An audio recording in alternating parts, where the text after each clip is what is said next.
السلام علیکم جی، کیا حال ہے موتقفین کا؟ ہاف وے ہاؤس آ گیا ہے آج؟ ہیں نہیں، 5 ہو گئے پورے آج کا دن ملا کے 5 دن کا اعتکاف پورا ہو گیا. اسی کو ہاف وے ہاؤس کہتے ہیں یہاں، اور وقت کے لحاظ سے بھی یہ دن قریباً ہاف وے ہے. اچھا چل رہا ہے اعتکاف ماشاء اللہ سب کا؟ ہیں بڑوں کے گھٹنے جڑ گئے ہوں گے ضرور. جوئی صاحب تسی بیٹھے ہو؟ اچھا.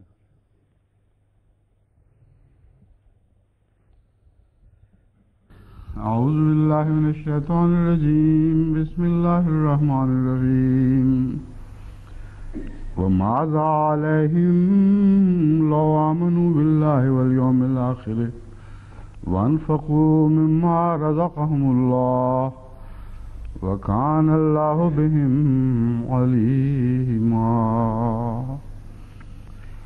ان اللہ لا یظلم مثقال ذرہ وإن تك حسنة يضاعفها ويؤت من لدنه أجرا عظيما.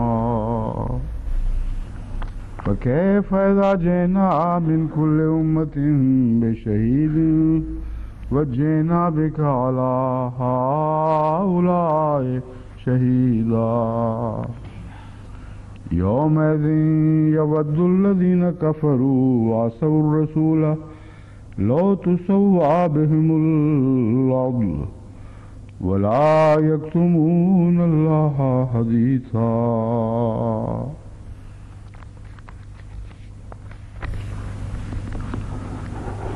وماذا علیہم لو آمنوا باللہ، اور کیا انہیں مصیبت پڑی ہے یا کیا مشکل پڑتی ہے، کیا روک ہے ان کے لیے کہ انہوں نے وہ ایمان نہیں لائے. یہ یوں کہنا چاہیے وماذا علیہم، آخر انہیں کیا ہو جاتا تھا کہ وہ ایمان لے آتے. لو آمنو کہ وہ ایمان لے آتے، والیوم الآخر باللہ، والیوم الآخر اللہ اور یوم آخر پر، وانفقوا مما رزقہم اللہ اور خرچ کرتے اس سے جو اللہ تعالیٰ نے رزق میں سے انہیں عطا فرمایا. وَكَانَ اللَّهُ بِهِمْ عَلِيمًا، اس کا تو ہم کل ساری گفتگو کر نہیں چکے، اس بات پر نہیں چکے پوری مکمل. اچھا محسن کے حوالے نہیں دیے تھے، ٹھیک ہے. رزقہ اللہ یرزق وصل الیہ رزق فہو یقال رزقہ اللہ الغنا. اقرب الموارد میں ہے کہ رزق پہنچایا، اس سے مراد دولت دینا بھی ہے، یعنی اللہ نے اسے دولت عطا فرمائی. اور رزق ہر وہ چیز ہے جس سے فائدہ اٹھایا جائے.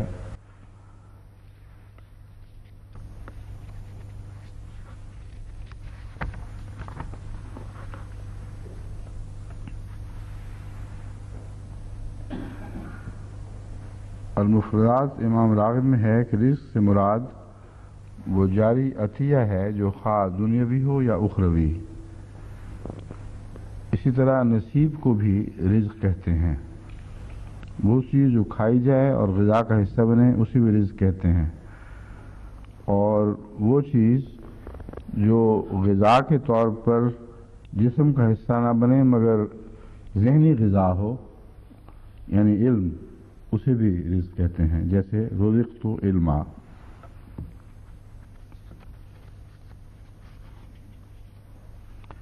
اور وانفقوا مما رزقناکم من قبل ان یاتی احدکم الموت، اس میں ہر قسم کی وہ عنایات جو اللہ تعالیٰ فرماتا ہے وہ مذکور ہیں کہ پیشتر اس کے کہ تمہیں موت آ جائے تم ہر اس چیز میں سے خرچ کرو جو ہم نے تمہیں عطا فرمائی ہے.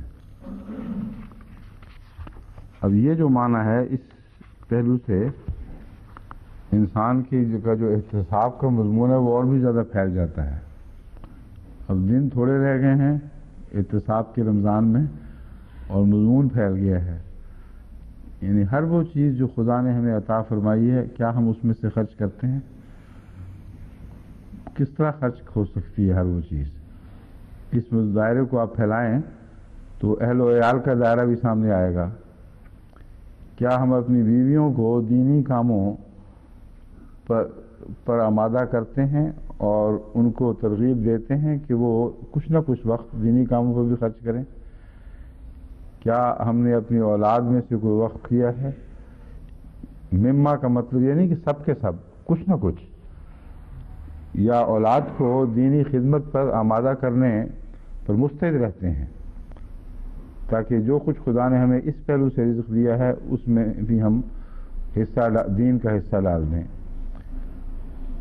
پھر اوقات کے تقسیم ہے ہماری، اس میں سے کس حد تک ہم دین کے لیے وقت بچا کے رکھتے ہیں، اور کیا مہینے میں ایک دفعہ یا ہفتے میں ایک دفعہ یا دن میں ایک دفعہ یا اس سے زیادہ ہم کوئی نہ کوئی وقت دین کی خدمت کے لیے نکالتے ہیں۔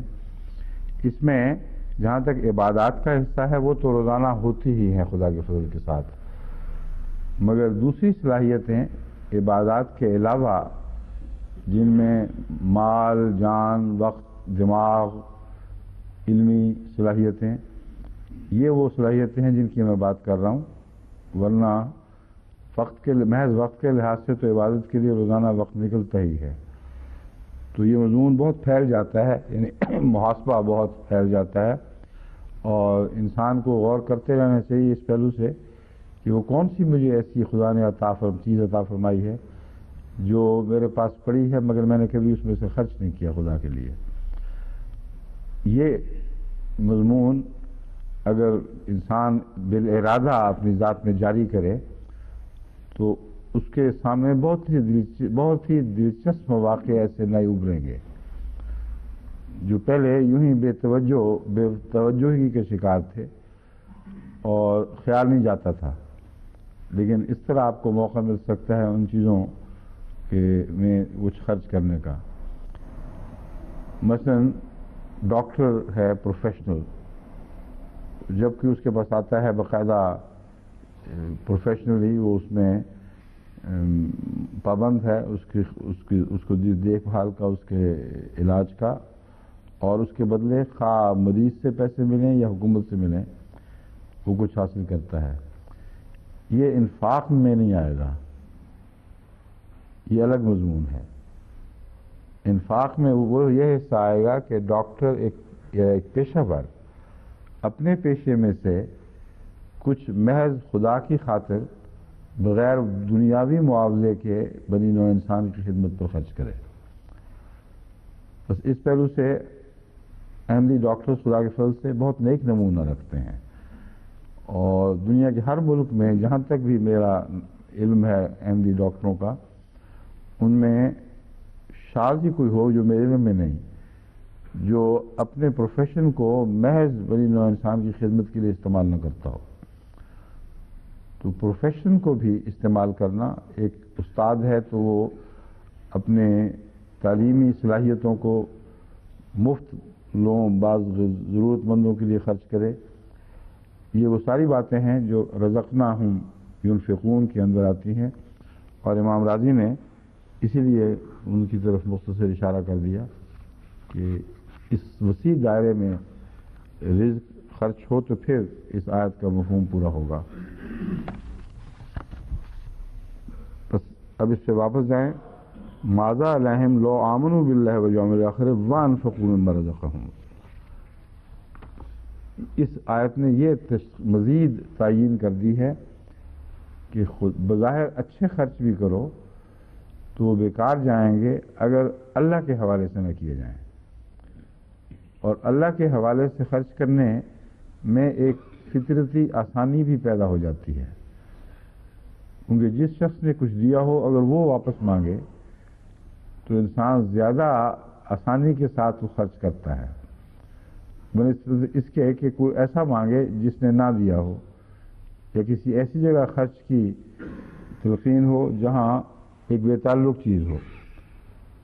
اب کسی بچے کو آپ خود کوئی چیز تحفہ دیں، مٹھائی اور کیا مجھے تھوڑی سی دو، تو وہ کنجوس بچہ بھی ہو تو اکثر کچھ ضرور دے دے گا، کیونکہ اس کو یاد ہے کہ یہ ہاتھ ہے تازہ تازہ جس نے مجھے بھی دیا ہے. اور اگر کوئی اور مانگے تو بعض ہو گیا تیسی تیسی، چلو تم یوں ہی دوں، میری چیز ہے. تو مما رزقناہم کے حوالے سے اللہ تعالیٰ نے جو یہ فرمایا ہے، اللہ نے جو دیا ہے اس میں سے اللہ کے حوالے سے کرو، تو یہ دین کی خاطر خرچ کرنے کے مضمون کو آسان کر دیتا ہے، کہ عمل کو آسان کر دیتا ہے. اور براہ راست اللہ کے حوالے سے اس خیال سے کہ اس نے ہمیں عطا کیا ہے، خرچ کرنا آسان بھی ہے اور لطف کا موجب بھی بن جاتا ہے. لطف کا موجب بننے کے لیے اللہ سے محبت ضروری ہے، اور آسانی کے لحاظ سے ذمہ داری کا احساس ضروری ہے کہ جس نے مجھے دیا ہے بے حیائی ہوگی اگر میں اس کے کہنے پر خرچ نہ کروں. اور یوم آخرت کے لحاظ سے یہ مضمون خطرات سے بچانے والا ہے، کیونکہ یوم آخرت کے حوالے سے جب بھی آپ خرچ کرتے ہیں ذہن میں یہ امید ہوتی ہے کہ اس خرچ کے نتیجے میں میں اپنی اعمال کی پاداش سے بچایا جاؤں گا، اور یہ خرچ میرے اس طرح کام آئے گا کہ میرا حساب کتاب آسان ہو جائے گا. بس حساب کتاب کی آسانی کا جو پہلو ہے وہ اس آیت کریمہ میں خصوصیت سے درج ہے. سمجھے ہیں؟ یعنی وہ سارے معنی اپنی جگہ درست ہیں جو میں کر رہا ہوں، لیکن ان کا بنیادی طور پر دوسری آیات کی تفسیر سے تعلق ہے جہاں انفاق کا مضمون بیان ہوا ہے. اس آیت میں خصوصیت کے ساتھ یوم آخرت کے حوالے سے ہماری جواب دہی کا مضمون ہے، اور یہ بتایا گیا ہے کہ دیکھو تم خدا کے لیے، خدا کی خاطر اس کے دیے ہوئے رزق میں سے اگر ایمان کے نتیجے میں خرچ کرو گے اور یوم آخرت کا بھی ایمان اس میں شامل ہوگا، تو اس کے دو فوائد نمایاں طور پر تمہیں معلوم ہونے چاہیے. اول یہ کہ اگر تم آخرت کے حوالے سے خرچ کرتے ہو تو اپنے اعمال پر نگرانی بھی باشعور طور پر کرو گے، کیونکہ آخرت کے حوالے سے خرچ ہو نہیں سکتا اگر ڈر نہ ہو پکڑے جانے کا. تو پکڑے جانے کا جو ڈر ہے وہ اسی دنیا میں تمہارے اعمال کو سنوارنا شروع کر دے گا. اور دوسرا، وہ کمزوریاں جو رہ جائیں گی تم پھر امید رکھ سکتے ہو کہ اس دنیا میں جو خرچ تھا خدا کی خاطر وہ آخرت میں ہمارے کام آ جائے گا، اور کوئی نیکی بھی ذرہ بھر بھی ہو وہ ضائع نہیں جائے گی. یہ ہے دراصل بنیادی معنی. باقی ساری بحثیں جو آگے چلی ہوئی ہیں ان میں مجھے کوئی چیز ایسی دکھائی نہیں دی جو آپ کے سامنے پیش کی جا سکے.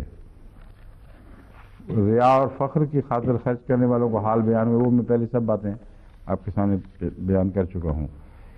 وَكَانَ اللَّهُ بِهِمْ عَلِيمًا میں پھر یہ ایک واضح طور پر یقین دہانی ہے، میں پہلے بھی ذکر کر چکا ہوں اس کا، کہ تمہارے جو اخراجات خدا کی خاطر ہوں گے اور یوم آخرت کے خاطر ہوں گے، ان کے لیے تمہیں ہرگز کسی فکر کی ضرورت نہیں کہ کوئی چیزیں اللہ کے علم سے رہ جائیں. خدا تعالیٰ نے ایسا کامل نظام مقرر فرما رکھا ہے کہ ہر بات خدا کے علم میں ہے، اور ہر بات خواہ چھوٹی ہو خواہ بڑی وہ قیامت کے دن سامنے آنے والی بات ہے. تو یہ وہ کھاتا ہے جس میں تمہیں دوبارہ چیک کرنے کی ضرورت نہیں کہ ریکارڈنگ ٹھیک ہوئی ہے کہ نہیں. ہر چیز چھوٹی سے چھوٹی اس قانون قدرت کے تابع مندرج ہو رہی ہے، کہیں لکھی جا رہی ہے. اور علیمہ کا یہ معنی ہے اللہ تعالیٰ کے علم میں ہے مستقلاً. اس کے بعد کی آیت ہے سورہ نساء آیت 41، ان اللہ لا یظلم مثقال ذرۃ. اب یہ دیکھیں کیسا اس مضمون کے ساتھ براہ راست اس کا تعلق بن جاتا ہے. کسی شان نزول کی ہرگز ضرورت نہیں، کیونکہ اگر یہ بات درست ہے کہ جو کچھ ہم خدا اور یوم آخرت کی خاطر خرچ کریں گے وہ ہمارے کام آئے گا، تو پھر یہ وہم کہ شاید کوئی چھوٹی سی چیز نظر سے اوجھل رہ جائے، یہ وہم دور ہونا چاہیے. اور اگلی آیت اسی وہم کو دور فرما رہی ہے، ان اللہ لا یظلم مثقال ذرۃ. اللہ تعالیٰ ایک ذرہ برابر بھی ظلم نہیں کرتا.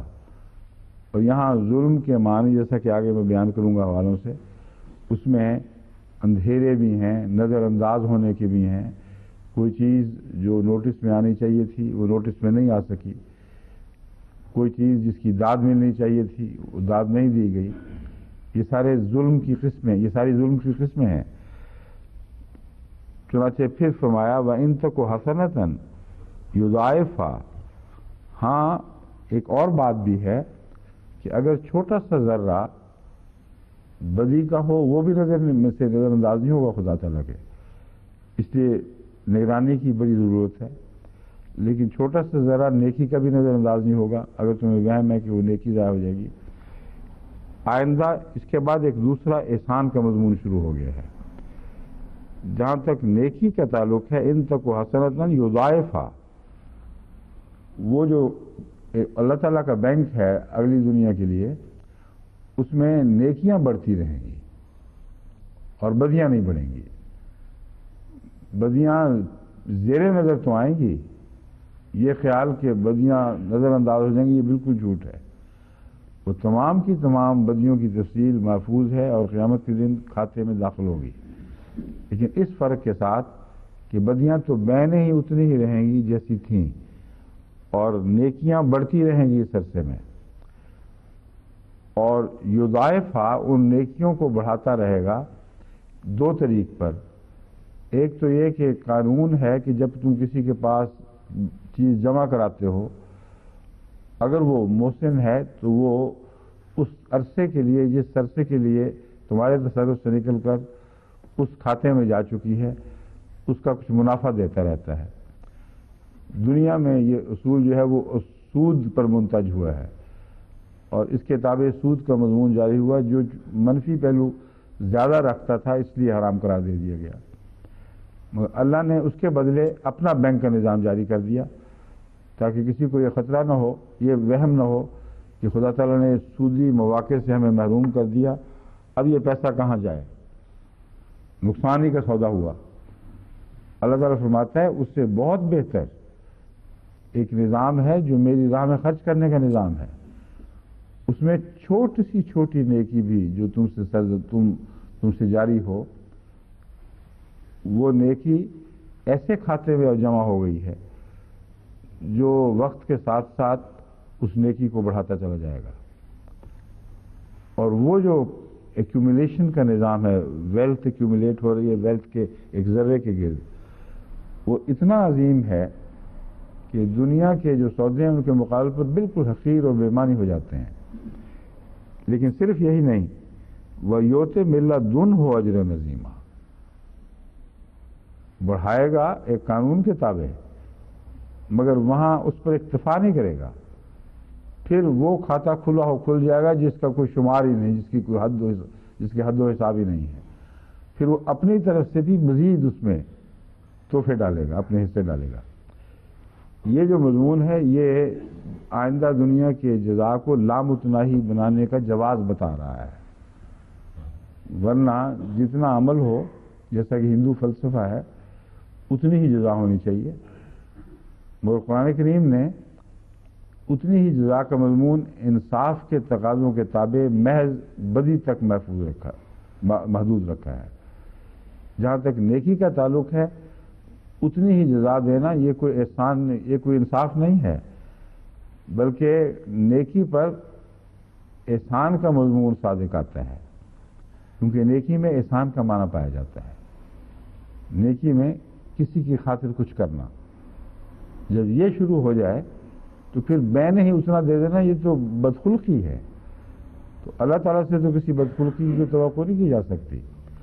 فرمایا نیکی کا مضمون یہ ہے کہ وہ بڑھے گی لازماً. اور پھر احسان کرنے والے کے حالات مختلف ہیں.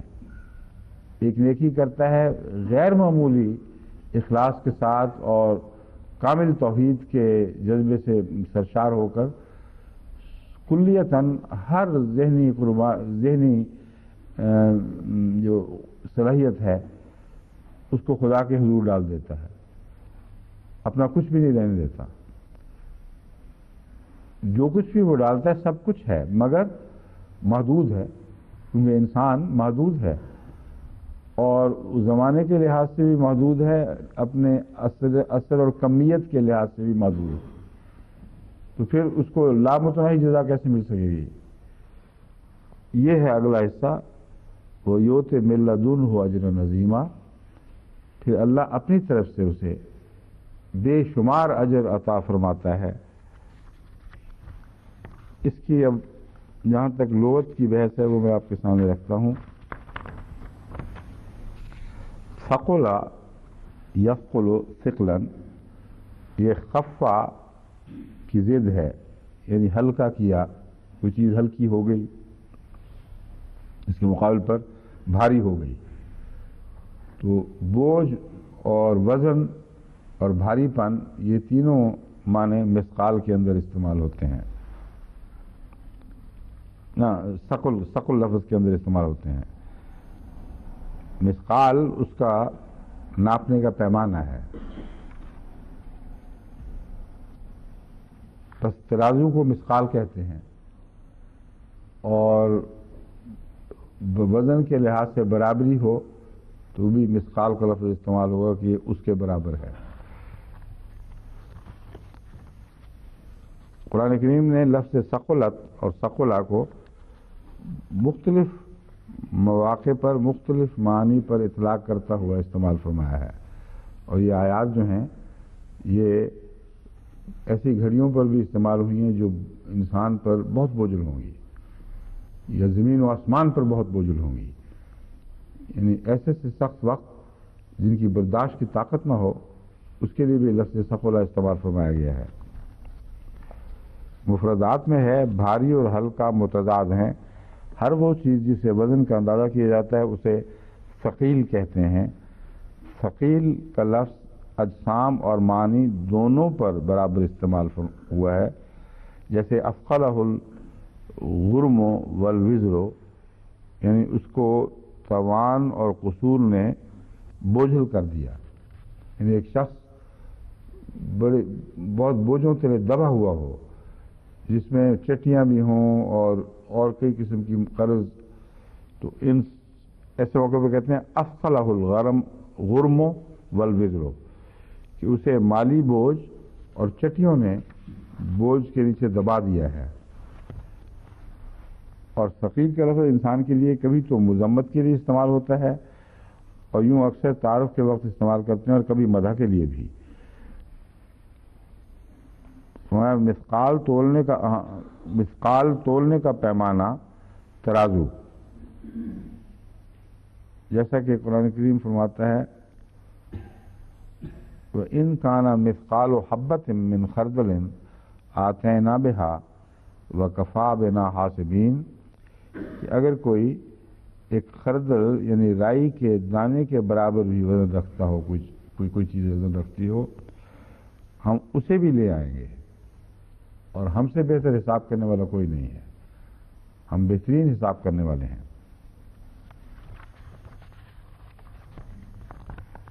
ذرہ کس کو کہتے ہیں؟ ذرہ چونٹی کو بھی، چھوٹی چونٹی کو بھی کہتے ہیں، اور ذرہ ہر اس چھوٹے سے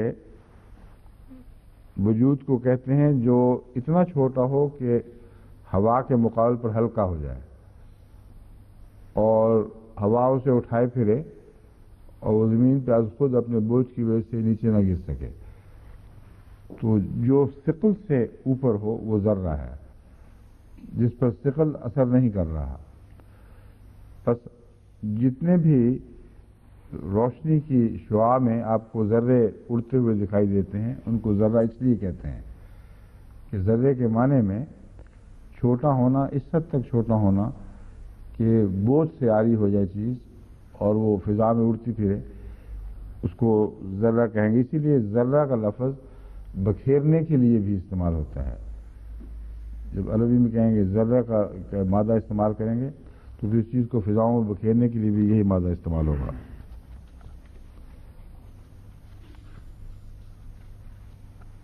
لسان العرب نے لکھا ہے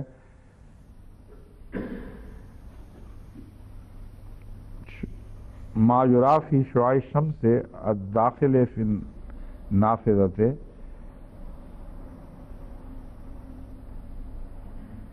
وہ بھی اسی ذرے کے مضمون میں داخل ہے جو شعاع میں اڑتا پھرتا دکھائی دیتا ہے۔ حضرت خلیفۃ المسیح اول نے چونٹی کے معنوں کے لحاظ سے ایک دلچسپ بات یہ بھی فرمائی ہے کہ جس چونٹی کو ذرہ کہا جاتا ہے اس کے سر کو مثقال کہتے ہیں، تو مثقال اور ذرۃ کہ یہ بھی دلچسپ معنی بنتا ہے کہ ایک چونٹی کے سر کے برابر، اور وہ چونٹی جو مثقال جو ذرہ کہلاتی ہے وہ لال رنگ کی چھوٹی چھوٹی چونٹیاں ہوتی ہیں، اور جن کو تجربہ ہو ان سے کاٹے جانے کا ان کو پتہ ہے کہ وہ بڑی خبیث چیزیں ہیں مگر شروع میں نظر ہی نہیں آتی ہیں۔ آپ سیر پہ کہیں جائیں، شکار وغیرہ پہ کئی دفعہ ہمیں موقع ملتا ہے، آرام سے خالی جگہ دیکھ کے بیٹھ گئے، تھوڑی دیر کے بعد جب وہ کاٹنے لگتی ہیں پھر پتہ چلتا ہے کہ یہ کیا چیز ہے، تو سرخ چھوٹی بہت ہی چھوٹی چونٹیاں ہوتی ہیں، ان کا سر تقریباً نہ دکھائی دینے والا ہے لیکن محسوس ہونے والا سر ہے، جو پنجہ مارتی ہے تو اس کو آپ اکھیڑ کے دیکھیں اس کا سر جدا ہو جائے گا مگر وہ اس کا جو پکڑ ہے نا اس کی وائس وہ نہیں چھوٹتی، نوچ نوچ کے آپ ان کو پھینکتی جائیں ان کو چھوٹا چھوٹا سر ساتھ لگا رہے گا، اس کو رگڑ کے پھر الگ کرنا پڑتا ہے۔ تو حضرت خلیفۃ المسیح اول فرماتے ہیں کہ یہ بھی مراد ہو سکتی ہے کہ وہ سرخ چونٹی جس کا چھوٹا سا سر ہوتا ہے اور اسے مثقال کہتے ہیں۔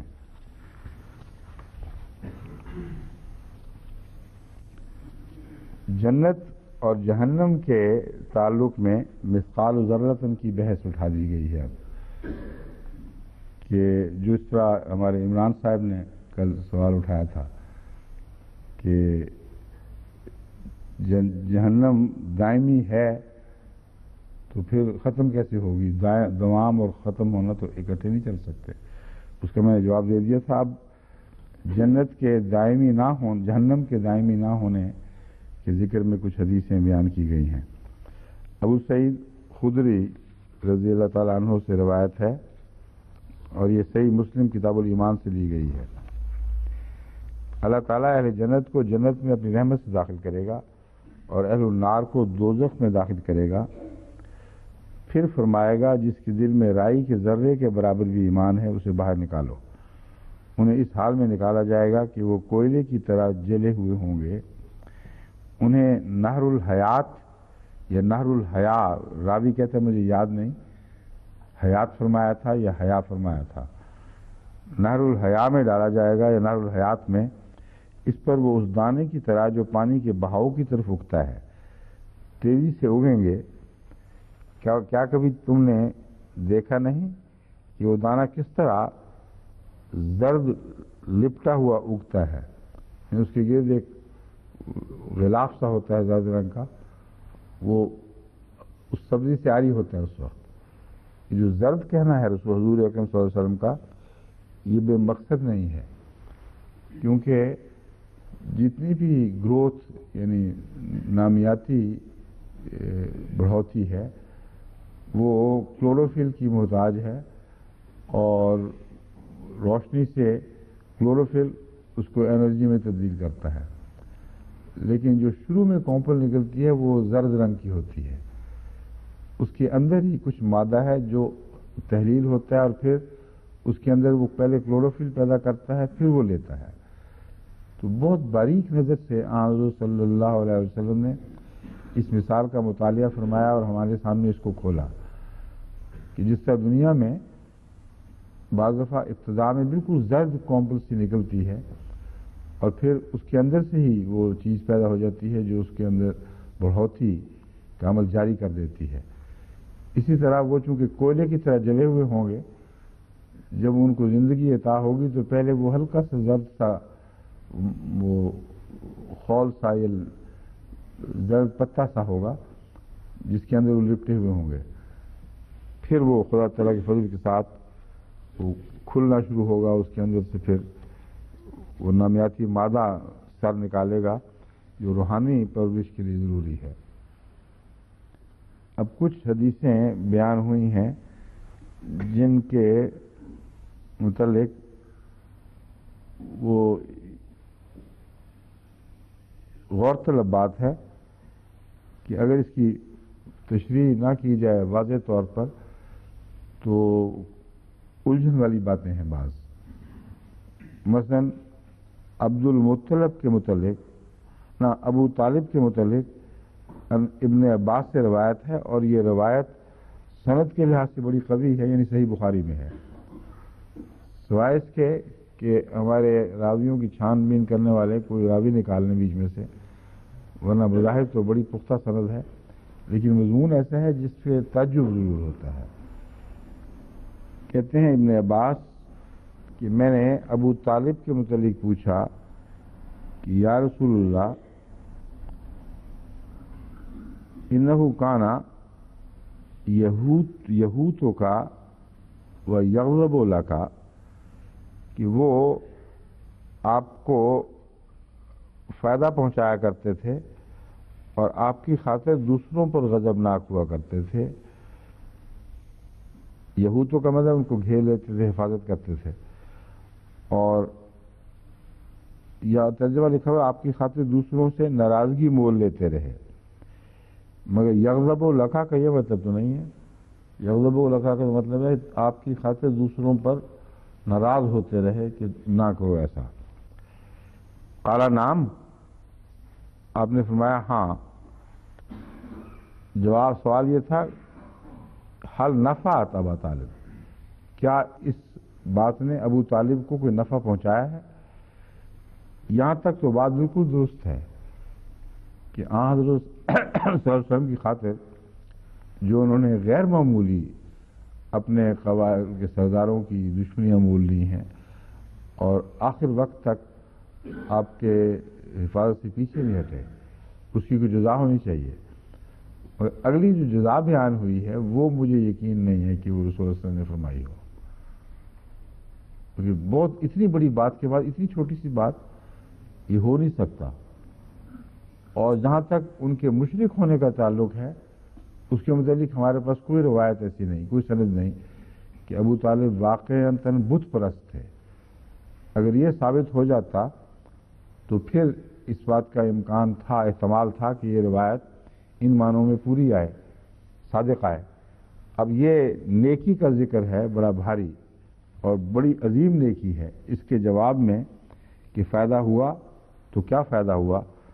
حضرت صلی اللہ علیہ وسلم فرماتے ہیں ان راوی کے بیان کے مطابق، ہاں وہ دوزخ میں ایسی جگہ ہیں یعنی فتویٰ دے دیا گیا ہے جہاں آگ ٹخنوں تک ہے.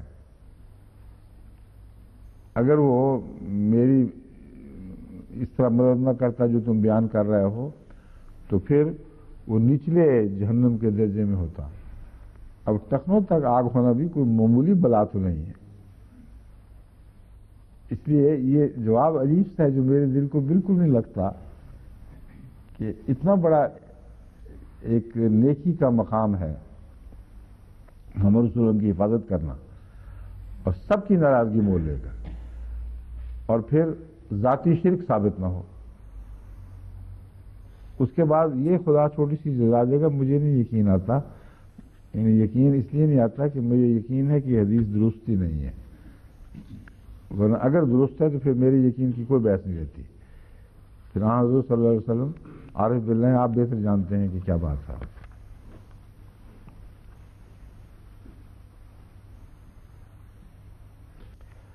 اب ایک حدیث ہے جو براہ راست جواب ہے عمران خان کے سوال کا،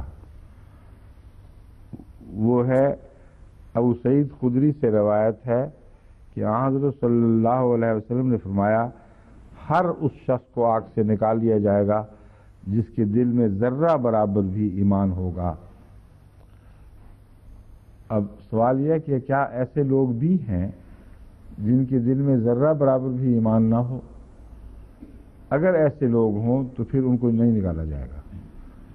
لیکن یہ ناممکن ہے کہ خدا تعالیٰ نے جس کائنات کو پیدا فرمایا، جو تخلیق کیا اس میں کوئی ایسا وجود بھی ہو جو ایمان کے اثر سے کلیتاً خالی ہو. اس لیے کہ اللہ تعالیٰ فرماتا ہے کہ ہم نے تو انسان کی پیدائش سے پہلے ہی اس کی پشت میں اس سے گواہی لے لی تھی. الستُ بربکم قالوا بلا، اے انسان کیا میں تیرا رب نہیں ہوں؟ اس نے کہا بلا، کیوں نہیں؟ تو یہ جو بلا کی آواز اٹھ چکی ہے وہ تو مٹ ہی نہیں سکتی، اور وہ مضمون یہی بیان ہوا ہے کہ اس کے باوجود جب تم خدا کا انکار کرو گے اس دنیا میں تو کوئی جسٹیفیکیشن نہیں، تمہارے وجود کے اندر یہ لکھی ہوئی ذات میں مرتسم گواہی موجود ہے۔ اور اس مضمون پر میں پہلے فلسفیوں کے حوالے سے بھی روشنی ڈال چکا ہوں۔ چوٹی کے فلسفی اس دور کے جو دہریہ ہیں وہ یہاں پہنچ کر بالکل لاجواب ہو جاتے ہیں، کہتے ہیں جہاں تک کل عالم کے انسان کی گواہی ہے اس کا یہ اشتراک کہ ہر جگہ خدا کا تصور موجود، یہ بالکل ناقابل فہم ہے۔ ان کے حالات الگ الگ، مختلف حالات میں وہ انہوں نے پرورش پائی، سوسائٹی نے مختلف رخ اختیار کیے، کوئی وجہ ہی نہیں بنتی کہ خدا کا وہ کامل تصور ہو جو تمام بڑے مذاہب میں پایا جاتا ہے، اور وہ اس تصور سے ایک بھی سوسائٹی خالی نہیں۔ چنانچہ وہ کہتے ہیں کہ یہاں آ کر ہمارے عقلیں دنگ ہو جاتی ہیں، ہم پھر کوئی دلیل نہیں پاتے جس کے سہارے خدا کا انکار کر سکیں۔ بس یہ وہ معاملہ ہے ذرہ من ایمان، یہ ہو ہی نہیں سکتا کہ کسی انسان میں ایمان کا کوئی ذرہ، کوئی شائبہ بھی نہ ہو۔ اور قرآن کریم دوسری جگہ فرماتا ہے کہ بسا اوقات انسان سوال اٹھاتا ہے اپنے دل سے، اس کو کسی نہ کسی حالت میں اچانک یہ خیال آتا ہے کہ کوئی ہے، ضرور ہے، اور یہ جو حالتیں ہیں یہ دل پر ایک زلزلہ طاری کر دیتی ہے۔ بعض دفعہ وہ کہتے ہیں کاش ہم مومن ہوتے، کاش ہم ایمان لے آتے۔ بعض دفعہ جب وہ انتہائی مصیبت کا وقت آتا ہے اس وقت یہ دل کے ذرہ جاگ اٹھتا ہے، اور جب سمندروں میں طوفان آتے ہیں اس وقت دل سے ایک ہی خدا کی آواز اٹھتی ہے۔ بس اگر کلیتاً خالی ہو تو اس کے اٹھنے کا سوال ہی نہیں پیدا ہوتا۔ تو یہ باتیں ہیں جو میں سمجھا رہا ہوں۔ اس حدیث کا یہ معنی نہیں ہے کہ شاید کوئی ایسا بھی ہو جس کے ذرہ بھر ایمان نہ ہو۔ اور دوسری حدیث اس مضمون پر وضاحت سے روشنی ڈالتی ہے جس میں یہ ذکر ہے کہ لازماً ایک وقت میں جہنم کلیتاً خالی ہو جائے گی۔ اگر کسی میں ذرہ بھر بھی ایمان نہیں تو یہ دونوں حدیثیں ٹکرا گئیں، پھر جو ایمان سے کلیتاً عاری لوگ ہیں ان کو جہنم سے نکالنے کا کوئی جواز ہی نہیں۔ اس حدیث کی روشنی میں یہاں صرف ان کی نجات کا ذکر ہے جن کے دل میں ذرہ بھر بھی ایمان نہ ہو۔ سمجھ گئے؟ اس پہلو سے یہ لازم ہے کہ ہر انسان کے دل میں خواہ کتنا ہی کٹر دہریہ کیوں نہ ہو، ایک بیج ایمان کا ضرور رہتا ہے جو کبھی کبھی اٹھتا ہے، اسے بے چین بھی کر دیتا ہے، خواہ وہ کھلم کھلا اس کا اقرار کرے یا نہ کرے۔ اب اس مضمون کو بعض لوگوں نے اپنی تفصیلی نوٹ میں ایسی باتوں میں الجھا دیا ہے کہ جس پہ انسان کی عقل دنگ رہ جاتی ہے۔ اس میں ایک علامہ ثناء اللہ صاحب پانی پتی کی تفسیر ہے، کلمہ شہادت کی انتہائی اہمیت۔ عبداللہ بن عمرو بن عاص سے روایت ہے کہ رسول اللہ صلی اللہ علیہ وسلم نے فرمایا قیامت کے دن اللہ تعالیٰ ایک شخص کو لوگوں کے سامنے اعلان لائے گا، اس کے سامنے اعمال ناموں کے 99 طومار کھولے جائیں گے، یعنی رجسٹر اعمال ناموں کے 99 کھولے جائیں گے، ہر دفتر اس کا حد نظر تک لمبا ہو جائے گا۔ لمبا جب کھولے جائیں گے تو جہاں تک انسانی نظر کام کرتی ہے وہ کاغذوں کے انباز میں پھیلتے چلے جائیں گے، حد نگاہ تک وہی دکھائی دے گا کاغذوں میں سے ہر ایک جس پہ اس کے سارے اعمال لکھے ہوئے ہیں۔ پھر اللہ تعالیٰ فرمائے گا کیا تو اس سے ذرا بھی انکار کرتا ہے؟ انکار کرتا ہے کہ یہ باتیں تو نہیں کہی تھیں اور یہ سب تیرے اعمال نامے ہیں؟ کیا میرے نگران کاتبوں نے تیری کوئی حق تلفی کی ہے؟ بندہ عرض کرے گا اے میرے رب ہرگز نہیں، وہ فرمائے گا کیا گناہ کرنے کا تیرے پاس کوئی عذر ہے یا تیری کوئی نیکی ہے جسے تو بجا لایا ہو؟ وہ آدمی حیران و ششدر رہ جائے گا، کہ کوئی نہیں، نہ کوئی جواز، نہ ایک ذرہ بھر نیکی کبھی ساری عمر مجھ سے سرزد ہوئی۔ اللہ تعالیٰ فرمائے گا کیوں نہیں؟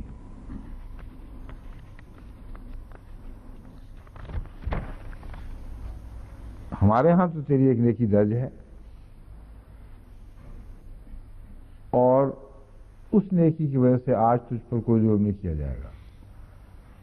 اس پر اللہ تعالیٰ ایک چھوٹا سا پرچہ نکالے گا، کاغذ کا ٹکڑا، اس پر لکھا ہوگا اشہد ان لا الہ الا اللہ واشہد ان محمد عبدہ ورسولہ، کہ میں گواہی دیتا ہوں کہ کوئی معبود نہیں سوائے اللہ کے، اور میں گواہی دیتا ہوں کہ محمد اللہ کے اس بندے اور اس کے رسول ہیں۔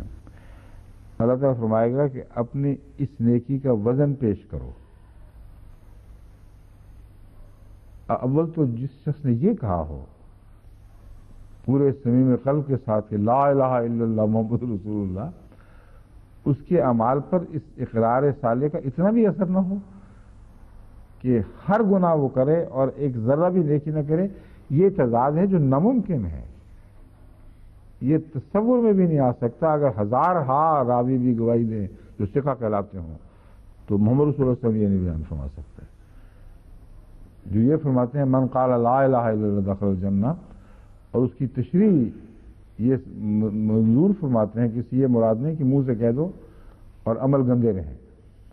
تو اس لیے یہ میں بتا رہا ہوں کہ ایسی حدیثوں میں جو راوی ہے نا تفسیر والے ایسی سی کہانیاں گڑھ لیتے ہیں کہ جس کے بعد نیکی کرنے کا کوئی بھی جواز باقی نہیں رہتا، اس کے بعد چھٹی ہے بھی جو مرضی پاکستان میں ہو جائے سب ٹھیک ہے۔ یہ خطرناک حدیثیں ہیں، یہ تفسیریں ہیں جنہوں نے ستیاناش کر دی ہے ملکوں کا۔ آگے کہتا ہے اللہ تعالیٰ، یہ لطیفہ بھی سنے آگے، یہ چھوٹا سا پرچہ وہ کہتا ہے ان لمبے لمبے دفتروں کے مقابلے میں کیا حیثیت رکھتا ہے، میں کیسے اس کا موازنہ کروں؟ اللہ تعالیٰ فرمائے گا آج تیری حق تلفی نہیں ہوگی، یہ اللہ تعالیٰ ظلم نہیں کرتا ذرا برابر، اس کی تشریح ہے یہ۔ اس کے بعد تمام رجسٹروں کو جو حد نظر تک پھیلے ہوئے تھے لپیٹ لپاٹ کے ایک پرڑے میں ڈالا جائے گا، اور اس پرچے کو دوسرے پرڑے میں ڈالا جائے گا، تب رجسٹروں والا پلڑا ہلکا ہو جائے گا اور پرچے والا پلڑا بھاری ہو جائے گا۔ حضور نے بیان کیا گیا، فرمایا اللہ کے نام کے بالمقابل کوئی چیز وزنی نہیں۔ تو وہ نام جس کو تم وزن ہی نہیں دیتے اپنے دل میں، جو ذرہ بھر بھی تمہارے اعمال میں جاری نہیں ہوتا، اس کو یہ اگر اہمیت ہے کہ صرف منہ سے کہہ دو، تو پھر عمل کی دنیا یا نیک اعمال کی دنیا تو بالکل بلا جواز ہے، سارا شریعت کا نظام ہی ٹکڑے ٹکڑے ہو کر بکھر جاتا ہے، کچھ بھی باقی نہیں رہتا۔ یہی مضمون، اس سے ملتا جلتا مضمون ایک اور حدیث میں بھی ہے، اور عجیب و غریب پھر قصے لوگوں نے گھڑ لیے ہیں۔ اس میں علامہ محمد ثناء اللہ صاحب پانی پتی، پہلے کون سے تھے؟ پہلے بھی یہی تھے، ان کا دماغ بڑا چلتا ہے بس۔ یہ فرماتے ہیں، اور ہمارے جو علماء نے جو لکھا وہ مجھے سمجھانے کی خاطر یوں ہی نہ انکار کر بیٹھنا۔ وہ کہتے ہیں مذکورہ باروایت تفسیر جامع البیان المعروف تفسیر الطبری جز 5 صفحہ 99 پر بھی درج ہے، اس لیے ہوش کر کے وار کرنا ضروری ہے۔ حضرت ابو سعید خدری کی طرف بڑی باتیں منسوب ہو گئی ہیں بیچاروں کی طرف۔ رسول صاحب نے فرمایا جب مومن دوزخ سے نجات پا لیں گے، جب مومن دوزخ سے نجات پا لیں گے اور امن میں ہوں گے، تو اپنے ان بھائیوں کے متعلق جو دوزخ میں داخل کر دیے گئے ہوں گے اپنے رب سے اتنا شدید جھگڑا کریں گے کہ تو تکار ہو جائے گی وہاں۔ ایک ایسا جھگڑا تم میں سے کوئی اپنے حق سے متعلق دنیا میں کسی سے بھی نہیں کرتا۔ یہ تو تکار کا لفظ بڑا نرم لفظ ہے۔ وہ کیا کہیں گے؟ اے ہمارے رب، ہمارے بھائی ہیں، ہمارے ساتھ نمازیں پڑھتے تھے، روزے رکھتے تھے، حج کرتے تھے، اس لیے ہم نہیں برداشت کر سکتے کہ ان کو تو جہنم میں ڈال دے. وہ رب جو کہتا ہے میں ایک ذرہ پر بھی ظلم نہیں کرتا، اس پر ظلم کا سب سے بڑا الزام لگانے والے یہ جنتی ہوں گے. یہ اس کی تشریح ہو رہی ہے، سوچے ذرا. اور ایسا جھگڑا چلے گا وہاں کہ جنت میں جہاں اللہ تعالیٰ فرماتا ہے کہ سوائے سلام کے کوئی قول ہی نہیں ہوگا، کوئی اختلاف کی بات نہیں ہوگی، کوئی لغویات نہیں وہاں سنائی دیں گی. اس جنت کا نقشہ یہ مفسرین یہ کھینچ رہے ہیں کہ جہنم سے نکلتی پہلا احسان کا بدلہ یہ اتاریں گے کہ اللہ سے جھگڑ کے ستیہ ناش کر لیں گے اپنا. اور دلیل دیکھی کیسی زبردست دے رہے ہیں. ہم نے خود دیکھا، ہمارے ساتھ نماز پڑھتے تھے، روزے رکھتے تھے، حج کرتے تھے. اللہ تعالیٰ فرمائے گا اچھا چلو چھوڑو میرا پیچھا، جاؤ جسے پہچانتے ہو دوزخ میں سے نکال لو. اور وہ قرآن جو یہ فرماتا ہے کہ لا یسمعوا حسیسہ والی نہیں حسیسہ لا یسمعون حسیسہ کہ مومن بندے اس کی سسراہٹ کی آواز بھی نہیں سنیں گے، اس کی سرگوشی کی آواز بھی نہیں سنیں گے، اتنے دور ہوں گے، اسے دور رکھے جائیں گے. جنت میں آ کر پھر نکلنا بھی ناممکن ہے. تو تمام قرآن اور احادیث اس پہ نفی کرتے ہیں. تو اللہ تعالیٰ کہ جاؤ تھوڑی دیر کے لیے جنت سے نکلو، خود جاؤ جہنم میں پچھان کے نکال کے لاؤ. چنانچہ وہ شوق سے پھر جائیں گے وہاں، وہ ان کے پاس جائیں گے، انہیں ان کے چہروں سے شناخت کریں گے، یعنی جہنمیوں کے چہروں سے، کیونکہ آگ نے ان کے چہروں کو جلایا نہ ہوگا.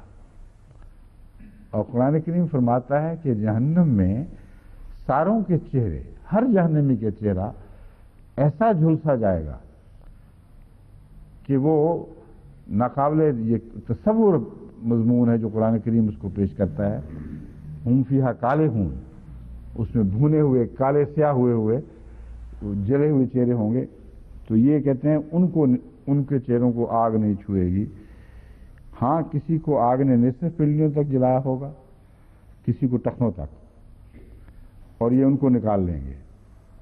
اب اس کو اس سے ساتھ ملا کے پڑھیں کہ ابو طالب ٹخنوں تک والے آگ میں شامل ہیں، تو وہ بھی نکل ہی آئے نا پھر کم سے کم آخر اس میں. یہ ان کو نکال لیں گے اور کہیں گے اے ہمارے رب، جن کو نکالنے کا تو نے حکم دیا تھا، ہم نے نکال لیا ہے. پھر اللہ تعالیٰ فرمائے گا کہ ان کو بھی نکال لو جن کے دل میں دینار برابر بھی ایمان ہے. پھر وہ بیچارے تلاش شروع کر دیں گے جہنم میں. پھر انہیں بھی جن کے دلوں میں پھر فرمائے گا جن کے دلوں میں نصف دینار کے برابر ایمان ہے. آخر خدا تعالیٰ فرمائے گا اچھا چلو انہیں بھی نکالو جن کے دل میں ذرہ بر بھی ایمان ہے. تو عمران تو کہتا ہے دیر کے بعد جہنم خالی ہونا بھی بڑا مشکل سمجھ آ رہا ہے. یہ تو ابھی جنت کا آغاز ہی ہوا ہے تو جہنم خالی ہوگی. یہ ہماری تفسیروں میں یہ کہانیاں راپ آ گئی ہیں اور مولویوں کو ان پر اعتراض کوئی نہیں. اور جہاں سراسر قرآن اور حدیث کی منافی باتیں ہو رہی ہیں، جو خدا تعالیٰ کی عزت پر حرف لانے والی باتیں ہیں، اور حضرت صلی اللہ علیہ وسلم کی گستاخی ہے اس قسم کی باتیں کرنا، یہ ان کو قبول ہے. اور حضرت مسیح علیہ السلام کی اور حضرت مسلم موعود کی تفاسیر، جو تفاسیر کی دنیا میں ایک امتیازی شان رکھتی ہیں، خصوصاً حضرت مسیح علیہ السلام کی تفاسیر تو وہ لگتا ہے اللہ کے نور کے قلم سے لکھی گئی تفسیریں ہیں، ان پر یہ اعتراض کرتے ہیں. ان اللہ لا یظلم مثقال ذرۃ کے ضمن میں امام راضی فرماتے ہیں صرف یہ یاد رکھو کہ مراد یہ نہیں ہے کہ تھوڑا ظلم نہیں کرتا، مراد ہے نہ تھوڑا کرتا ہے نہ زیادہ کرتا ہے.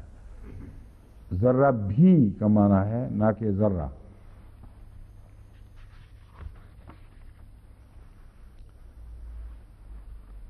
اسی طرح حضرت امام راضی فرماتے ہیں اس آیت کا پہلی آیت وَمَاذَا عَلَيْهِمْ لَوْ آمَنُوا بِاللَّهِ وَالْيَوْمِ الْآخِرِ وَأَنفَقُوا مِمَّا رَزَقَهُمُ اللَّهُ سے تعلق یہ ہے کہ اللہ تعالیٰ فرماتا ہے کہ وہ ذرہ برابر ظلم نہیں کرتا، بلکہ نیکی سرزد ہونے پر وہ اسے مزید بڑھائے گا.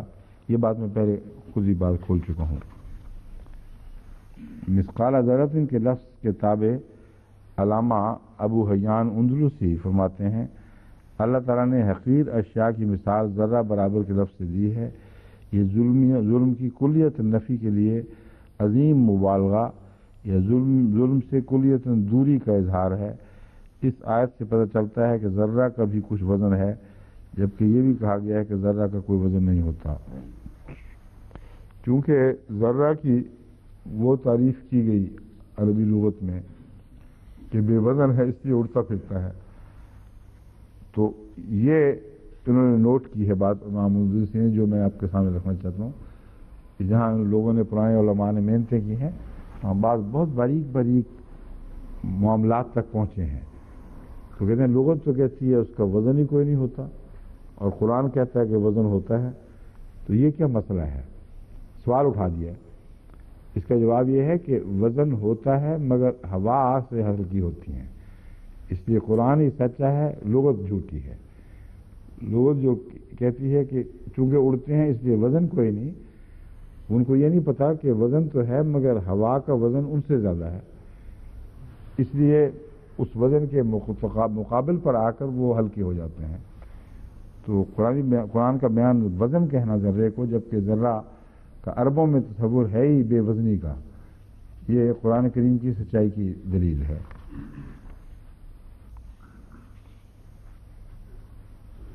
علامہ ابو عبداللہ القرطبی فرماتے ہیں اللہ تعالیٰ ان کے اعمال کے ثواب میں ذرہ برابر بھی کمی نہ کرے گا بلکہ انہیں پوری پوری جزا دے گا.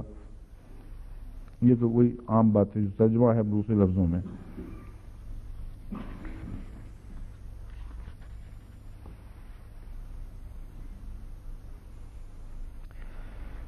یہ جو ہمارے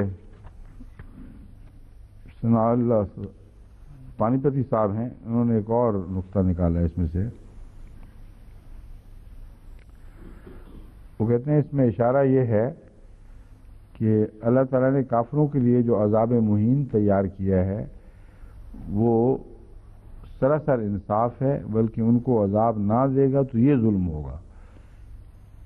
یہ ایک دلچسپ بات ہے، اس پہ کوئی اختلاف کا سوال نہیں پیدا ہوتا.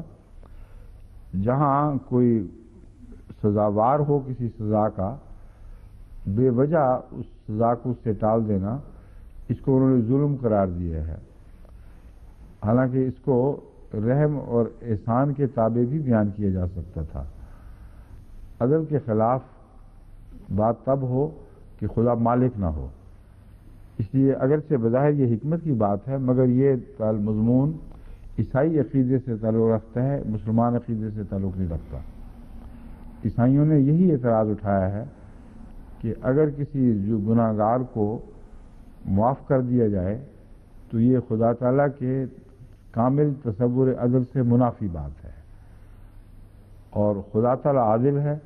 اس لیے اسلامی نظریہ کہ اللہ تعالیٰ بغیر کفارے کے کسی کو بخش سکتا ہے یہ غلط ہے. یہ لا علمی میں اس کی تائید کر گئے ہیں، اگرچہ اندرونی طور پر اس کی ایک دلیل موجود ہے کہ جو جرم کرتا ہے اس کو جرم سزا نہ دینا بھی ایک ظلم ہے. مگر اس حد تک ہی صرف یہ درست ہے بات منطقی طور پر بظاہر، لیکن حقیقت کے لحاظ سے بالکل غلط ہے، کیونکہ اگر جج ایسا کرے تو ظلم ہوگا، اگر مالک ایسا کرے تو ظلم نہیں ہوگا. اس لیے بسا اوقات جو حوالے دیے جاتے ہیں خدا تعالیٰ اتنا معاف کرتا ہے تم بھی فلاں اتنا معاف کر دو، وہ لوگ سمجھتے نہیں کہ ہم تو نوکر ہیں، ہم تو قانون کے تابع ہیں. جہاں قانون ہمیں اجازت نہیں دیتا معاف کرنے کی، وہاں اگر ہم معاف نہ کریں، اگر ہم وہاں معاف کر دیں تو ظلم ہوگا. بس خدا کے حوالے میں یہ منطق نہیں چلتی. حضرت مسیح موعود علیہ السلام نے فرمایا ہے کہ مالک یوم الدین فرمایا ہے، اور لفظ مالک کے حوالے سے آپ نے تمام عیسائی دلائل کو پارا پارا کر دیا. اور نے فرمایا دیکھو سورہ فاتحہ نے خدا کو ان معنوں میں عادل پیش نہیں کیا جیسے کوئی منصف کسی حکومت کے تابع، کسی بالا قانون کے تابع اپنے فرائض سر انجام دیتا ہے. تم نے خدا کو کس کے تابع کر لیا ہے کہ وہ ہر گناہگار کو سزا دینے کا گویا پابند ہو گیا ہے، اس کا قانون بالا ہے کیونکہ وہ مالک ہے، اور مالک معاف کرنے کا حق رکھتا ہے نہ کہ منصف۔ اسی پہلو سے جو انگلستان کے معاشرے میں یہ بحثیں اٹھتی ہیں کہ قتل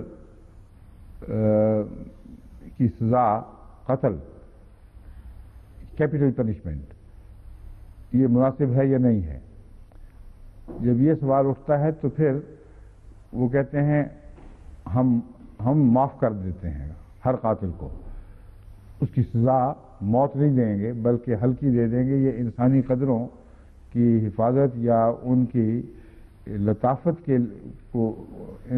یہ انسانی قدروں کی اعلیٰ اخلاقی قدروں کی حفاظت سے تعلق رکھنے والا مضمون ہے، اور انسانی تہذیب کو مزید لطیف بنانے کے لیے اور انسان کی لطافت کی ترقی کے لیے ضروری ہے کہ دن بدن ہم سزاؤں کے اطلاق کو کم کرتے چلے جائیں، اور جہاں بھی اس میں کوئی بہیمانہ صورت دکھائی دے اس کو نکال دیں ان سزاؤں میں سے۔ اس عذر کے ساتھ وہ یہ اعلان کرتے ہیں کہ معاف کر دیا جائے۔ اب یہ دلچسپ بات ہے کہ ایک طرف خدا کا یہ تصور ہے کہ وہ معاف کر ہی نہیں سکتا کیونکہ وہ عادل ہے، دوسری طرف تم عیسائی کہلانے والے وہ عادل بن بیٹھے ہو کہ جہاں معافی کا حق نہیں ہے وہاں بھی معاف کر رہے ہو، کیونکہ جن کو دکھ پہنچا ہے وہ اور ہیں، جو معاف کرنے والے ہیں وہ اور ہیں۔ معاف صرف وہی کر سکتا ہے جو مالک ہو۔ یہ مضمون دنیا میں بھی اس حد تک ضرور صادق آتا ہے کہ اگر کسی کا قریبی مارا جائے تو سب سے زیادہ دکھ اس کو ہے، اس لیے چوتھی جگہ بیٹھا جج کہاں سے معاف کرتا پھرے گا اس کو؟ اس کا حق کیا ہے، یا معاشرے کا کیا حق ہے؟ اور ظلم کی پھر قسمیں الگ الگ ہیں۔ قتل کو ایک ہی نوع کا جرم قرار دینا حد سے زیادہ کم فہمی ہے، کیونکہ ایک قتل جس طرح کہ یہاں بھی مسلمہ ہے، ارادتاً بھی ہوتا ہے، بلا ارادہ ہوتا ہے، فرسٹ ڈگری ہوتا ہے، سیکنڈ ڈگری ہوتا ہے، یہاں تک تو قانون کی بات کھلی ہے، لیکن اگلی جو قسمیں ہیں وہ اس پر یہ نظر نہیں کرتے کہ قتل فرسٹ ڈگری ہو تو وہی بات ختم نہیں ہوتی۔ بعض قتل ایسے بہیمانہ انداز سے ہوتے ہیں اور ایسے معصوم لوگوں پر ہوتے ہیں کہ ان کے رشتہ دار ساری زندگی عذاب میں مبتلا رہتے ہیں، اور وہ برداشت نہیں کر سکتے کہ ایسا ظالم بغیر سخت سزا کے نکل جائے ہاتھ سے۔ اب ان کا یہ دکھ جو ہے اس کو معاف کرنے، اس دکھ کو نظر انداز کرتے ہوئے ایسے ظالم لوگوں کو معاف کرنے کا سوسائٹی کو کیا حق ہے؟ بس قرآن کریم کی تعلیم کا کمال یہ ہے کہ انصاف کو انصاف کی جگہ رکھتی ہے اور مالکیت کے حقوق کو مالکیت کی جگہ رکھتی ہے، اور یہاں تعلیم یہ ہے کہ قتل کیا جائے گا اگر قاتل ہے، سوائے اس کے کہ اس کا قریب ترین جو ولی ہے اس کا وہ کچھ معاوضہ لے کر یا کسی اور مصلحت کے پیش نظر قتل کی سزا معاف کر دے۔ تو معافی کا حق اس کو ہے جو واقعتاً حق رکھتا ہے، جس کے جذبات زخمی ہوئے ہیں، کیونکہ مرنے والا تو چلا گیا، جو پیچھے رہ گئے ہیں وہ ہیں دراصل جن کو سزا مل رہی ہے، اور ان کو سزا میں مبتلا رکھ کر کسی کو معاف کرنے کا سوسائٹی کا کوئی حق نہیں۔ یہ ظلم ہے کہ رحم کے نام پر تم لوگوں کو ان کے جائز حقوق سے محروم کر دو اور ہمیشہ ان کے لیے ایک آگ میں جلتے رہنے کا سامان کرو۔ یہاں انگلستان میں ایسے واقعات ہوئے ہیں جہاں ظالموں کو معافی دی گئی تو ان کی مائیں اور بہنوں نے واویلے مچا دیے۔ ان سے انٹرویو ہوئے، وہ کہتے ہیں ہماری تو زندگی، ساری زندگی اب جہنم میں گزرے گی، عذاب میں مبتلا رہے گی، یہ خبیث دندناتا پھرے گا انگلستان کی گلیوں میں، جتنا اتنے ظالمان طریق پر ایک معصوم بچی پر زیادتی کی اور پھر اس کو قتل کیا، اور ہمارا عجیب معاشرہ ہے، عجیب قانون ہے کہ اس کو انہوں نے چھٹی دے دی ہے۔ تو یہ جو علامہ کی بحث ہے یہ بظاہر انصاف کے نام پر اٹھائی گئی ہے، کہا گیا ہے کہ یہ ظلم ہے اگر خدا تعالیٰ معاف کر دے، بالکل غلط ہے۔ اس میں اتر کر دیکھیں تو یہ عیسائی فلسفے کی تشریح ہو رہی ہے، نہ کہ اسلامی فلسفے کی۔ اسلام خدا تعالیٰ کو مالک کے طور پر پیش کرتا ہے، اور وہ قانون یہی ہے کہ چھوٹی سے چھوٹی بدی کو زیر نظر لائے گا، کالعدم نہیں ہونے دے گا۔ پھر قانون یہ ہے یغفر لمن یشاء و یعذب من یشاء، پھر جسے چاہے گا بخش دے گا، جسے چاہے گا عذاب دے گا، پھر کوئی نہیں جو اس کا دامن تھام سکے، کیونکہ وہ مالک ہے۔ لیکن اندرونی لطافتوں کے لحاظ سے بخشش کی بھی کوئی نہ کوئی وجہ معلوم ضرور ہوتی ہے، اور اس مضمون میں داخل ہوں تو پھر حضرت صلی اللہ علیہ وآلہ وسلم نے بخشش کے جتنے بھی مواقع تفصیل سے بیان فرمائے ہیں، ان میں آپ کو ضرور وجہ دکھائی دے گی۔ بس خدا کا بھی ایک باریک در باریک قانون ہے جو قانون انصاف اس کے احسان سے تعلق رکھتا ہے۔ بس دراصل اگر باریک نظر سے دیکھا جائے تو وہاں بھی عدل کے تقاضوں کو نظر انداز نہیں کیا گیا، مگر احسان کی دنیا میں عدل کے تقاضے مختلف رنگ اختیار کر جاتے ہیں۔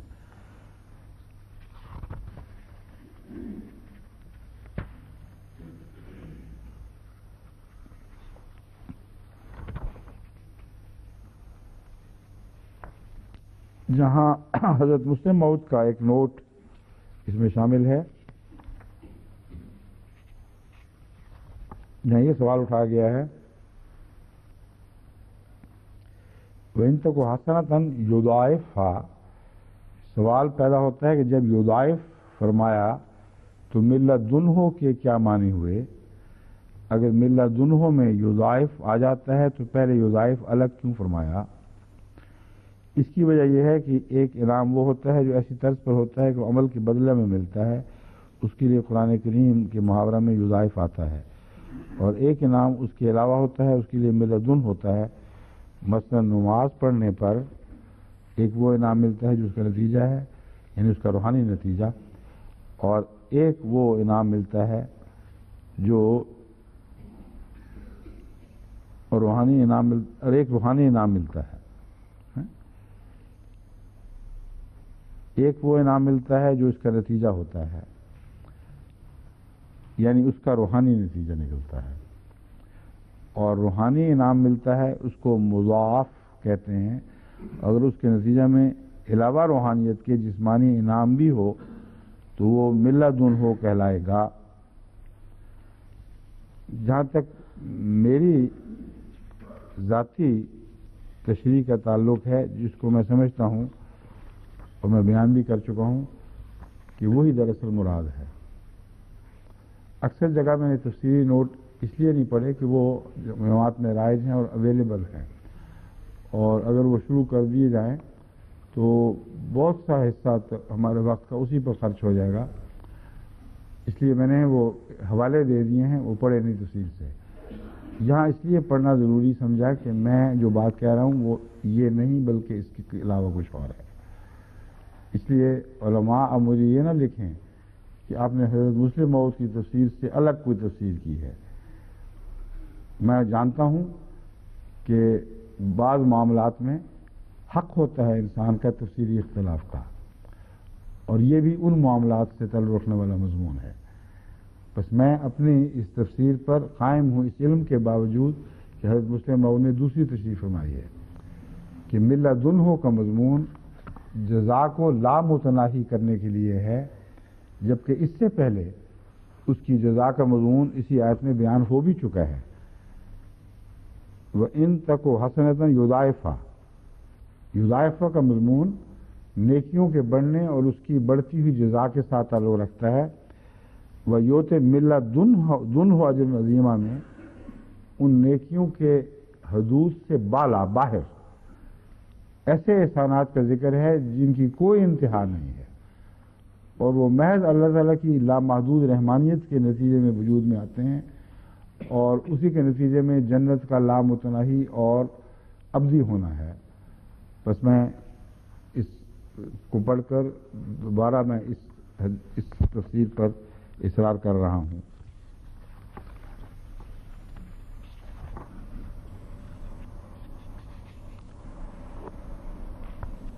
حضرت امام راضی فرماتے ہیں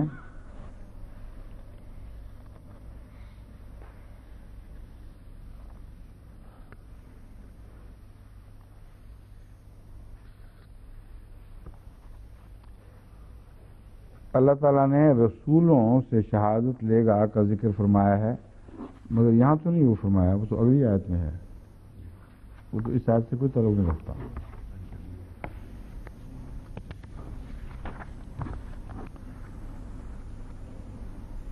اب تفسیر تبری میں ویسی بحثیں اٹھا لی گئی ہیں جو ہمارے احادیث اور تفاسیر کے آخری دور میں بہت ہی حد لذیذ باتیں تھیں، یعنی حسابی نقطہ نگاہ سے نیکیوں کو بڑھانا اور بنانا کہ اتنے لاکھ یا اتنے 10 لاکھ گنا یا اتنے لاکھ گنا، یہ حضرت اقدس محمد رسول اللہ کا طریق نہیں تھا۔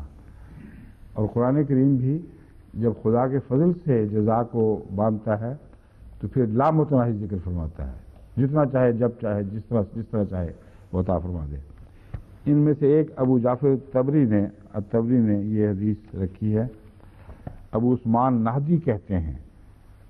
اب اس کی روایت کوئی اور ہے کہ نہیں، میرا خیال ہے ہمارے علماء کو بھی کہیں ملی نہیں، سوائے تفسیر تبری کے اس کا کوئی حوالہ نہیں ہے۔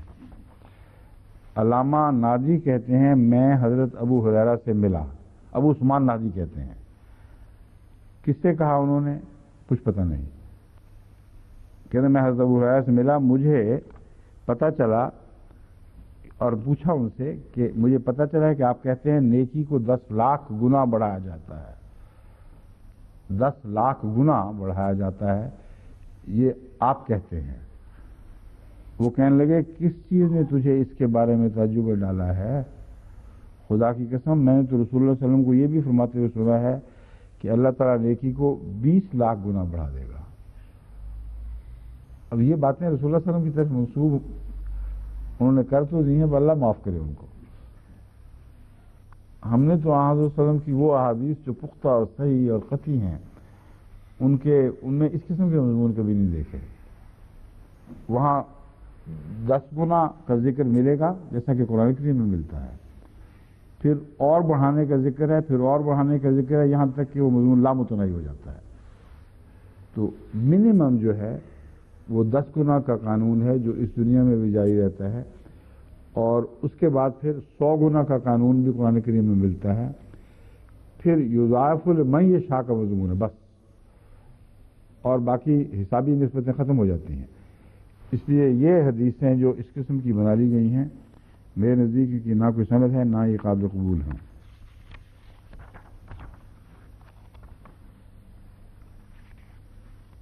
امام راضی نے ملت انہوں کا یہ نقطہ بیان کیا ہے۔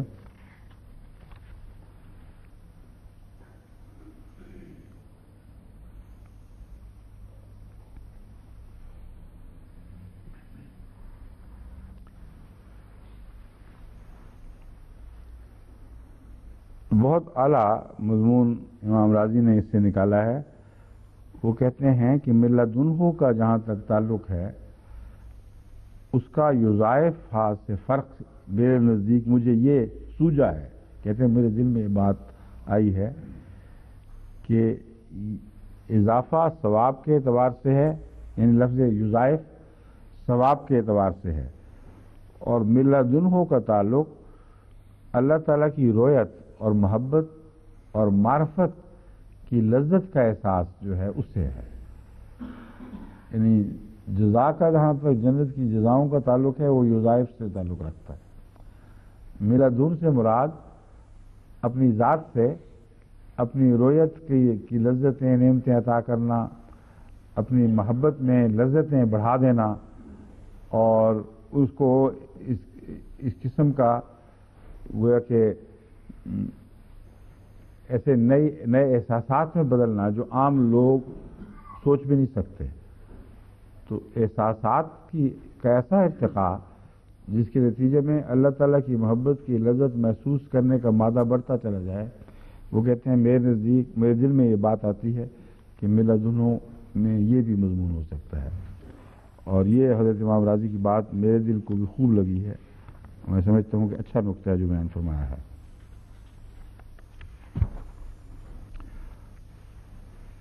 اب آگے کون آ گیا کہ ویری تو نہیں لیا کہیں؟ سمجھے؟ اس سے بعد جو آیت ہے، ہمارے پاس وقت ہے، ابھی ہے وقت، ہاں، یہ اس مضمون کو یہاں اب ختم کر لیں۔ اگلی آیت میں تلاوت کر چکا ہوں، سورہ نساء کی آیت 42ویں ہے۔ فَكَيْفَ إِذَا جِئْنَا مِنْ كُلِّ أُمَّةٍ بِشَهِيدٍ وَجِئْنَا بِكَ عَلَى هَؤُلَاءِ شَهِيدًا۔ وَكَيْفَ إِذَا جِئْنَا مِنْ كُلِّ أُمَّةٍ بِشَهِيدٍ، اور کیا حال ہوگا ان کا جب ہر امت سے ایک شہید کو لایا جائے گا۔ وَجِئْنَا بِكَ عَلَى هَؤُلَاءِ شَهِيدًا، اور تجھے ان سب پر شہید بنا کر لایا جائے گا۔ ہر امت سے ایک شہید کا مطلب ہے ہر امت کا نبی اپنی امت کا شہید ہوتا ہے، جیسا کہ حضرت عیسیٰ علیہ السلام اقرار کرتے ہیں وَكُنْتُ عَلَيْهِمْ شَهِيدًا مَا دُمْتُ فِيهِمْ، کہ اے خدا میں تو شہید تھا اس وقت تک جب میں ان میں رہا۔ فَلَمَّا تَوَفَّيْتَنِي كُنْتَ أَنْتَ الرَّقِيبَ عَلَيْهِمْ، پھر جب تو نے مجھے وفات دے دی تو میں شہید نہیں رہا، پھر تو ہی ہے جو ان پر نگران ہوا رہا، مجھے اس کے بعد کا پتہ نہیں۔ بس لفظ شہید ہر نبی کے لیے استعمال ہوا ہے، لیکن اس آیت سے پتہ چلتا ہے کہ یہ شہید ان معنوں میں ہے کہ میں تعلیمات کی نگرانی کرتا رہا۔ ما قلت لهم الا ما امرتنی بہ، میں نے کچھ نہیں کہا ان کو سوائے اس کے جس کا تو نے مجھے حکم دیا تھا۔ تو شہادت کا اگر یہ معنی لیا جائے جو قرآن کریم سے قطعی طور پر ثابت ہے تو کسی قسم کا کوئی اشکال نہیں پیدا ہوتا۔ اگر شہادت کے معنی لفظی لے لیے جائیں تو پھر نہ صرف یہ کہ اشکال پیدا ہوتا ہے بلکہ مضمون کو پھر بعض مفسرین اتنا بگاڑ دیتے ہیں کہ اس میں ذرہ بھر بھی عقل کا کوئی کچھ باقی نہیں چھوڑتی۔ یعنی حد سے زیادہ فرضی قصے کہانیوں سے تعلق رکھنے والا مضمون، اس لیے کہ لغوی معنی کے ایک پہلو پر نظر رکھی اور پھر آگے اس سے بات بگاڑتے چلے گئے، جبکہ قرآن کریم کی دوسری آیات اسی مضمون پر روشنی ڈالنے والی موجود ہیں اور وہ گواہی دے رہی ہیں۔ اور اسی طرح حضرت صلی اللہ علیہ وآلہ وسلم کی بھی وہی گواہی موجود ہے، جیسا کہ ایک تو اس جگہ بھی ایک روایت کٹھی کی گئی ہے، مگر میرے ذہن میں دوسری روایت ہے جس میں فرمایا گیا ہے کہ حضرت صلی اللہ علیہ وآلہ وسلم حوض کوثر پر ہوں گے، وہ نعمتیں بانٹ رہے ہوں گے گویا جو اللہ تعالیٰ نے آپ کو جاری و ساری عطا فرمائی۔ تو ایک گروہ جو بظاہر صحابہ کا گروہ ہے اس کو جہنم کی طرف ہانک کے لے جایا جائے گا، اور حضور اکرم صلی اللہ علیہ وآلہ وسلم عرض کریں گے اصحابی اصحابی، اے میرے اللہ یہ میرے صحابہ تھے، میرے صحابہ تھے۔ اللہ تعالیٰ جواب دے گا کہ جب تو نہیں رہا تو تجھے کیا پتا کہ یہ پیچھے کیا کرتے رہے ہیں۔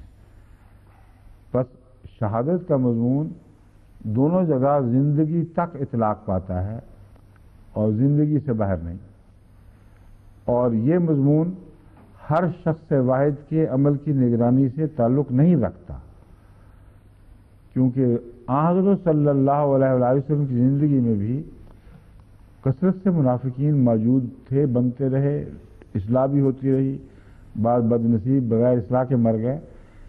تو کبھی بھی کسی قوم کے نبی کو اپنی امت کے ہر فرد بشر پر داروغہ نہیں بنایا گیا، اور شہادت کا ہر وہ مضمون جو داروغی سے تعلق رکھتا ہے وہ غلط اور جھوٹا ہے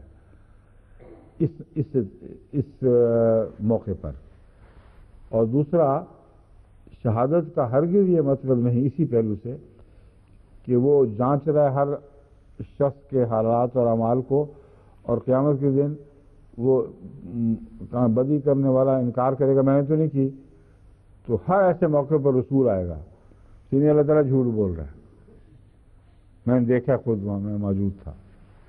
تو اس نے ایک ایسے فرضی قصے کو جب جگہ دے دی ہے کہ جو جنوں بھوتوں پریوں کی کہانیوں میں بھی عجیب لگتا ہے، اور سوائے اس کے اس کی سمجھ نہیں آ سکتی کہ ہر نبی کو پھر اللہ کا شریک ٹھہرایا جائے اور حاضر ناظر اس طرح مانا جائے جس طرح خدا تعالیٰ حاضر ناظر جان۔ اگر وہ حاضر ناظر ہے تو پھر مرنے کے بعد تو بہرحال اس کا حاضر ناظر جو ہے غیوب میں تبدیل ہو جائے گا. چنانچہ رسول اللہ علیہ وسلم کو خدا تعالیٰ کا یہ کہنا کہ پھر تیرے بعد جو بنا اس کا کیا ہوگا، یہ چیزیں میں عمومی آپ کو سمجھا دیتا ہوں کیونکہ آگے پھر عجیب و غریب تفسیریں آنے والی ہے. ان سے اچھی طرح وہ آپ ہو جائے ہتھیار بند تاکہ وقتی طور پر بھی وہ غلط اثر قبول نہ کر لیں. شہیدن، الشہید و الشاہد، اصل بنیادی معنی اقرب الموارد کے نزدیک شہید ایسے گواہ کو کہتے ہیں جو اپنی گواہی میں سچ بولنے والا ہے. بس ہر نبی شہید ہوتا ہے، لیکن ان معنوں میں نہیں کہ تفصیلی امت کے اعمال بلکہ ہر فرد بشر کے اعمال کا جائزہ لے کر وہ امین بنتا ہے. وہ امین ہے تعلیم کے لحاظ سے، تعلیم کی حفاظت کرتا ہے اور اپنی زندگی میں تعلیم میں کجی نہیں ہونے دیتا، اور جب ہوتی ہے اس کے سامنے آتی ہے بلکہ لائی جاتی ہے، براہ راست اس کو علم نہیں ہوتا، تب وہ اس کی پکڑ کرتا ہے. اب حضرت موسیٰ بھی شہید تھے کہ نہیں تھے؟ شہید تھے، مگر جب تک واپس نہیں گئے اللہ تعالیٰ کے ارشاد پر آپ کو پتہ نہیں تھا کہ پیچھے سامری کیا کر بیٹھا ہے، اور جب واپس گئے ہیں تو گواہیاں لیں، پھر پتہ چلا کہ سامری کیا کر بیٹھا ہے. تو شہید کا یہ معنی لینا نعوذ باللہ من ذالک کہ تعلیم کے لحاظ سے بھی وہ عالم الغیب ہو جاتا ہے، اور جہاں تعلیم میں رکھنا پڑا اس کے علم میں آ جاتا ہے. یہ قرآن اس بات کو جھٹلا رہا ہے. ٹھیک ہے. الشہید و الشاہد الامین فی شہادتہ، شاہد گواہ وہ جو اپنی شہادت میں امانت رکھتا ہے. الذی لا یغیب عن علمہ شیء، اور ایک معنی اس کا ہے وہ ذات جس کے علم سے کوئی چیز بھی باہر نہ ہو. یہ معنی صرف اللہ تعالیٰ پر اطلاق پاتا ہے اور کسی پر اطلاق نہیں پاتا. القتیل فی سبیل اللہ، اللہ کی راہ میں شہید قتل ہو جانے والا.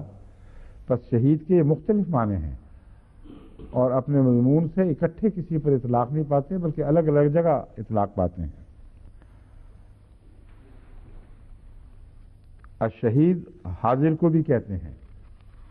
بس مسلمانوں میں جو مشرک ہو گئے ہیں انہوں نے انہی معنوں میں لفظ شہید کو رسول اللہ صلی اللہ علیہ وسلم کے حق میں استعمال کیا ہے، اور حاضر ناظر کی یا غائب کی بحثوں میں اس بات کو اٹھاتے ہیں. وہ کہتے ہیں محمد رسول اللہ شہید ہیں.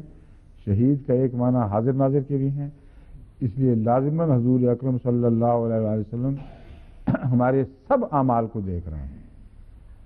ہر شخص، ہر فرد بشر دنیا میں جہاں کہیں بھی کچھ کر رہا ہے حضرت محمد صلی اللہ علیہ وسلم اس کو دیکھ رہے ہیں. اس پر ایک اعتراض اٹھایا گیا دوسروں کی طرف سے کہ اچھا مولانا، جب آپ رات کو شباشی کرتے ہیں تو کیا اس وقت بھی رسول اللہ صلی اللہ علیہ وسلم آپ کو دیکھ رہے ہوتے ہیں؟ تو انہوں نے بڑے شرما کے فرمایا کہ دیکھ تو رہتے مگر رسول اللہ صلی اللہ علیہ وسلم شرم سے آنکھیں نیچی کر لیتے.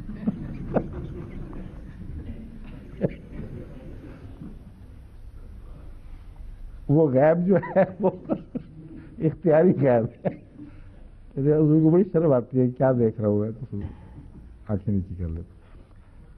یہ ہے جب ایک دفعہ بہک جاؤ، ایک قدم غلط اٹھا لو تو پھر کیا سے کیا ہو جاتا ہے. عقل کے عالم پر آفت ٹوٹ پڑتی ہے، کچھ بھی عقل کی بات باقی نہیں چھوڑتے یہ لوگ.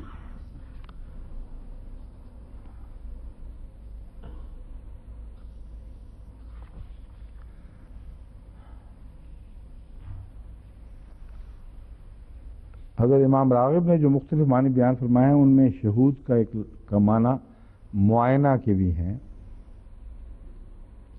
وَأَمَّا الشَّهِيدُ فَقَدْ يُقَالُ لِلشَّاهِدِ وَالْمُشَاهِدِ لِلشَّيْءِ، ایک ایسے شخص کے لیے بھی استعمال کیا جاتا ہے جو کسی چیز کا معائنہ کرتا ہو. وَقَالُهُ سَابِقٌ وَشَهِيدٌ، یہ اسی معنی میں استعمال ہوا ہے، یعنی اس کے ساتھ ایسے گواہ لگے ہوئے ہیں جو وَقَالُهُ سَابِقٌ وَشَهِيدٌ اے من شہد لہو و علیہ، یعنی ایسے گواہ ہیں جو اس کے حق میں گواہی دے رہے ہوں یا اس کے خلاف گواہی دے رہے ہوں.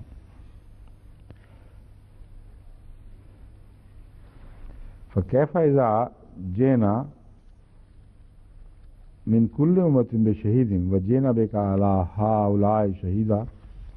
اس آیت کا ذکر تو کرتے ہیں، اس کی تفسیر نہیں فرماتے امام راغب. لیکن ایک حدیث جو ترمذی سے لی گئی ہے اور جس پر تمام علماء کو اتفاق ہے کہ یہ مضمون کے لحاظ سے، روایت کے لحاظ سے درست ہے، وہ یہ ہے. حضرت عبداللہ بن مسعود بیان کرتے ہیں کہ حضرت صلی اللہ علیہ وسلم نے مجھے فرمایا کہ مجھے قرآن پڑھ کر سناؤ.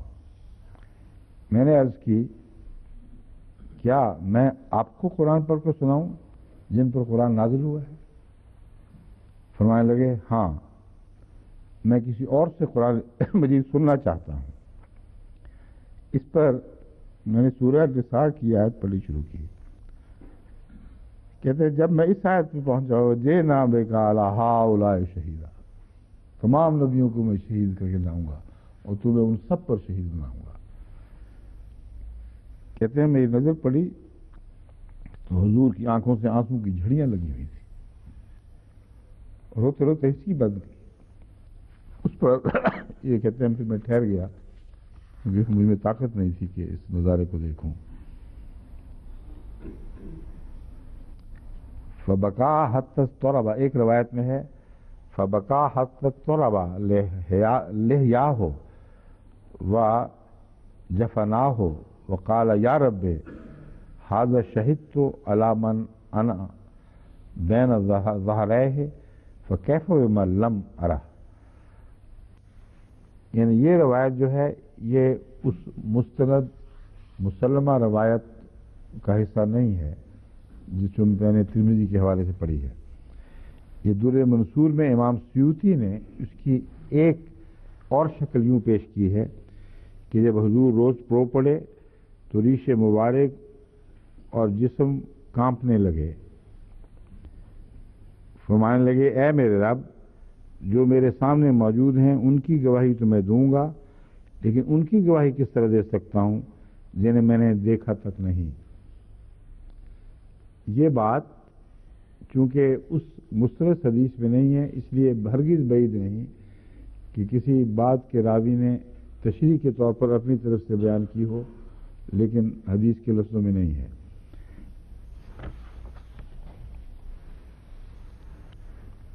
کیفا کا جو لفظ ہے وہ تعجب کے لیے بھی استعمال ہوتا ہے، کیفا اذا، لیکن بسا اوقات ایسی چیز عرب اس کو ایسے موقع پر استعمال کرتے تھے جو مشکل گھڑی ہو، جس میں کوئی تکلیف کا پہلو ہو. بس کیا حال ہوگا اس وقت جب یہ ہوگا تم سے، یہ سلوک ہوگا. تو یہاں اگر ہم اس مضمون میں کیفا اذا کا جو مروجہ معنی لیں تو وہ انبیاء اور حضرت صلی اللہ علیہ وآلہ وسلم کے تعلق میں ہرگز قابل قبول نہیں رہتا.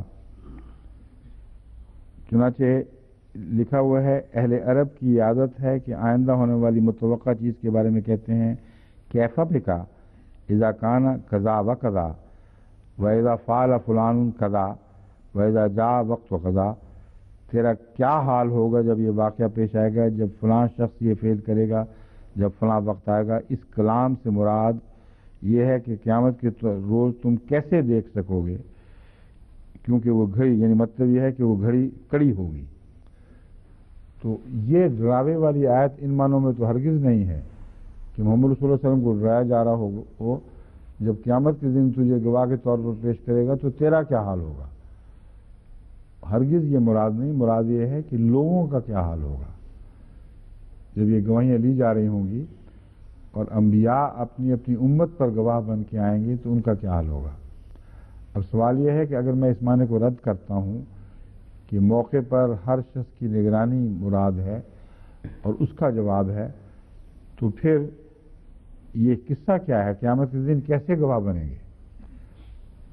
وہ صرف تعلیم کے نقطہ نگاہ سے گواہ بنیں گے اور ابلاغ کے نقطہ نگاہ سے گواہ بنیں گے. انہوں نے جو کچھ خدا نے ان سے فرمایا قوم تک پہنچا دیا یا نہیں پہنچایا، یہ وہ گواہی ہے جو دراصل یہاں مراد ہے. اور حضرت اقدس محمد رسول اللہ صلی اللہ علیہ وآلہ وسلم کا حجۃ الوداع کا خطاب 100% اس تشریح کی تائید کرتا ہے۔ آپ نے کھڑے ہو کر ساری قوم کو مخاطب کر کے فرمایا، بتاؤ جو خدا نے مجھے کہا تھا میں تم تک پہنچا دیا ہے کہ نہیں؟ لاکھوں نے جواب دیا، ہاں یا رسول اللہ آپ نے پہنچا دیا ہے۔ پھر آسمان کو گواہ کیا، پھر زمین کو گواہ کیا، خدا کو گواہ ٹھہرایا کہ دیکھ جو کچھ میرے ذمہ تھا میں نے ادا کر دیا۔ بس ابلاغ کا تعلق ہے جہاں تک، وہاں تک رسول شہید ہوتا ہے، اور ہرگز یہ معنی نہیں کہ ہر شخص کے اعمال کی تفصیل میں اس سے پوچھا جائے گا یا گواہی لی جائے گی۔ پر حضرت عیسیٰ علیہ السلام کا قول جو میں نے آپ کے سامنے پیش کیا قرآن کے حوالے سے، وہ اس بات کو خوب کھول رہا ہے، اور خدا تعالیٰ نے ہرگز یہ نہیں فرمایا کہ تو تفصیلی اعمال کی نگرانی کے معاملے میں جواب دہ ہے۔ انہوں نے یہ جواب دیا، اس حد تک میں جواب دہ ہوں، میں نے نہیں کہا الا ما امرتنی، جو تو نے مجھے کہا اس کے سوا میں نے کوئی چیز نہیں کہی۔ اور جب تک میں رہا میں اس بات پر نگران رہا کہ میری تعلیم پر کو قوم سمجھے اور اسی کو الہی تعلیم سمجھے، اسی پر عمل کرے، یہ میں عمومی نگرانی کرتا رہا ہوں۔ اور میں یہی کہتا رہا کہ میرے سوا میں نے کبھی نہیں کہا کہ مجھے اور میری ماں کو خدا کے سوا معبود بناؤ، میں نے یہی کہا کہ اسی ایک کو معبود بناؤ جو خدا ہے، جو عبادت کا حق رکھتا ہے۔ بس یہ ہے شہادت کا مضمون۔ چونکہ وقت ختم ہو گیا ہے، ابھی ہے کچھ؟ ہاں ختم ہو گیا، اس لیے باقی انشاءاللہ کل بیان کروں گا۔ بڑی اہم باتیں ہیں جو آگے آپ کے سامنے رکھنے والی ہیں، کیونکہ جہاں علماء نے اس آیت کو سمجھنے میں غلطی کی ہے وہاں دین میں بے حد فساد پھیلا دیا ہے، اور جتنا زیادہ شرک مسلمانوں میں اس آیت کے حوالے سے پھیلایا گیا ہے جو دراصل وحدت کی گواہ تھی، توحید باری تعالیٰ کی گواہ تھی، اتنا میرے خیال میں کسی اور آیت کے حوالے سے شرک نہیں پھیلایا گیا۔ اچھا جی، السلام علیکم۔